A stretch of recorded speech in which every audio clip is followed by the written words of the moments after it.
আমার অবাক লাগে এই যে মিডিয়াগুলোতে তারেক রহমান কোন চেয়ারে রেখে কোন চেয়ারে বসছেন দেখুন, ভিডিও সহ ভিডিও আপলোড হয়, আবার আপলোড হয়। তারেক রহমান দেখুন সচিবালয় থেকে হেঁটে হেঁটে যাচ্ছেন, সাথে মেয়েকে নিয়ে হেঁটে যাচ্ছেন, এই ভিডিও দেওয়ার জন্য সাংবাদিকদের সময় হয়। কিন্তু এলাকায় বাড়ির বাবার সামনে থেকে কিশোরীকে উঠে নিয়ে গিয়ে একাধিকবার ধর্ষণ করে হত্যা করা হয়।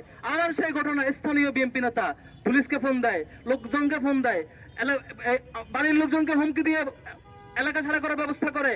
তারপরে সামগ্রিক কাজে জড়িত হয় একাধিক নেতা, একাধিক গ্রুপ। মিডিয়া একটু ইনভেস্টিগেটিভ কিছু বের করবে, সেই সুযোগ হয় না। এটা লজ্জা আমাদের জন্য।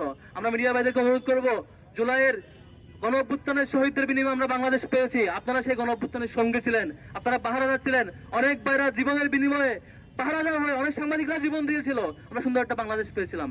এখন আবারও ফেসিবাদকে ফিরিয়ে আনতে চান না। আপনাদের দায়িত্বশীল আচরণ আমরা আশা করি।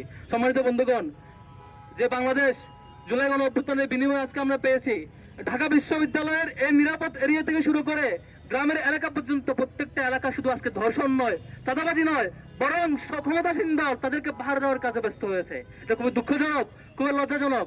তারেক রহমানকে অনুরোধ করব, যদি এভাবে চলতে থাকে পতনের দিন আপনাদের গুনতে শুরু হতে পারে।